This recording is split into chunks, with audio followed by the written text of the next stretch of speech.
To front conflict. जी हाँ guys, हमें Avengers में टू फ्रंट कॉन्फ्लिक्ट देखने को मिलने वाला है। गाइज, जो एवेंजर्स की सीक्रेट वॉर्स की कॉमिक्स है, एक्चुअली में सीक्रेट वॉर शुरू होने से पहले जो इनकर्जन्स के इवेंट होते हैं उसमें भी कुछ कुछ ऐसा ही होता है। एवेंजर्स की जगह जो इल्यूमिनाटी रहते हैं वो जो है यहाँ पर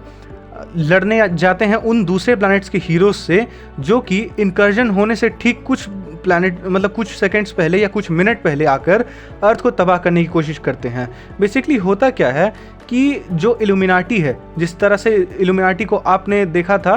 doctor strange and the multiverse of madness में, कॉमिक बुक्स की जो इल्यूमिनाटी होती है उसमें नैमोर, कैप्टन अमेरिका, मिस्टर फैंटास्टिक और ऐसे करके और भी कई मेंबर्स उसमें रहते हैं। जो इल्यूमिनाटी कॉमिक बुक्स की रहती है वो बेसिकली क्या करती है, वो डिसाइड करती है कि उनके प्लैनेट को बचाने के लिए अगर वो इनकर्जन्स को रोक नहीं सकते तो वो इनकर्जन जो है वो अर्थ तक पहुंचने ही नहीं देंगे। इससे पहले कि कोई दूसरा यूनिवर्स या दूसरे यूनिवर्स की अर्थ आके हम अपनी अर्थ से टकराए, 616 के जो हीरोज़ रहते हैं यानी मेन मार्वल यूनिवर्स के जो हीरोज़ रहते हैं, इल्यूमिनाटी रहते हैं, वो क्या करते हैं कि दूसरी अर्थ पे जाके उस अर्थ को जो है वो तबाह कर देते थे ताकि हमारी अर्थ से टकराने से पहले ही वो तबाह हो जाए, जिस वजह से हमारी अर्थ बची रहे। और ऐसा करके वो काफ़ी टाइम तक इसको बचा भी लेते हैं। यहाँ तक कि सेकेंड फ्रंट पे जो है थानोस का ब्लैक ऑर्डर जो है कुछ एंटी हीरोज़ के साथ मिलकर यही सेम काम करता है अपने यूनिवर्स को बचाने के लिए, क्योंकि मल्टीवर्स कोलाइड हो रहे थे। अर्थ के साथ साथ और भी कई सारे प्लैनेट्स जो रहते हैं वो अपने ही वेरिएंट प्लैनेट से दूसरे यूनिवर्स के टकराते रहते हैं और थानोस भी कुछ कुछ ऐसा ही करता है ब्लैक ऑर्डर के साथ मिलकर। इतना ही नहीं गाइज, जो न्यू एवेंजर्स हमें दिखाए गए हैं मूवी में वो कुछ कुछ इसीलिए दिखाए गए हैं क्योंकि इल्यूमिनाटी जो अब तक मेन यूनिवर्स में नहीं है, और मेन यूनिवर्स में इल्यूमिनाटी की जगह इस कॉन्फ्लिक्ट को दिखाने के लिए उन्हें कोई टीम चाहिए तो थी। कॉमिक बुक से वो कोई रैंडमली टीम उठा के लाते हैं तो ये लोगों के लिए थोड़ा सा नया पड़ जाता। इसीलिए जो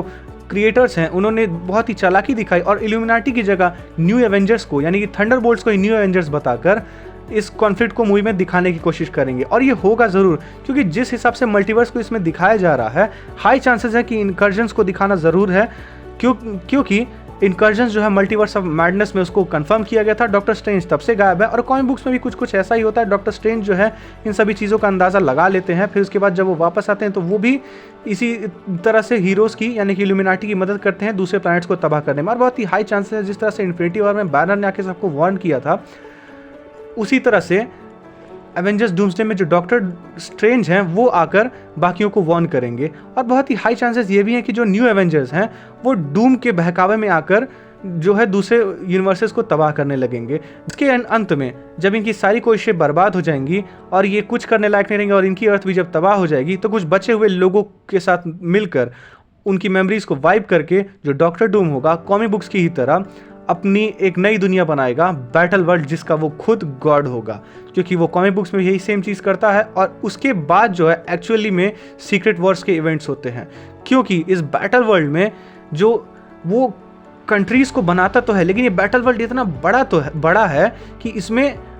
कई सारे हीरोज़ अपनी अपनी टेरिटरी को लीड करके रहते हैं। यानी कि जिस तरह से आपने देखा होगा कि ग्रीक माइथोलॉजी और थॉर की मूवीज़ में जो है रेल्म्स को दिखाया जाता है, उसी तरह बैटल वर्ल्ड में भी रेल्म्स रहते हैं, जहाँ एक जगह पे डार्क एल्व्स का राज रहता है, ज़ॉम्बीज़ का राज रहता है, और कहीं कहीं पर ब्लैक ऑर्डर का राज रहता है, कहीं कहीं पे थॉर की एक पूरी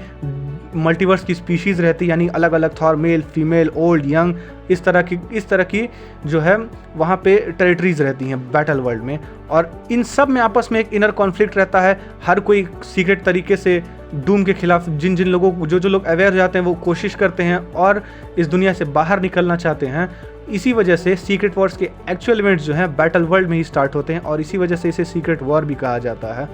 यहाँ तक कि कॉमिक बुक्स में गाइस क्या होता है कि डॉक्टर डूम जो है सीक्रेट वॉर्स के लिए रिस्पॉन्सिबल है, ये बात बहुत ही आगे चल के बताई जाती है जब सीक्रेट वॉर्स शुरू होती है और हमें पता चलता है कि डूम जो है रूल कर रहा है। तो गाइस अगर आपको ये वीडियो पसंद आई हो तो इसे लाइक करिए, शेयर करिए, चैनल को सब्सक्राइब करिए। अगर आपको सीक्रेट वॉर्स के बारे में और भी जानना है डिटेल में और भी ज़्यादा कि एक्चुअली में होता क्या, बैटल वर्ल्ड बनने के बाद डूम वहाँ पर कैसे रूल करता है, वो सूजन स्टॉर्म के साथ क्या करता है, रीड रिचर्ड्स के बच्चों के साथ क्या क्या करता है,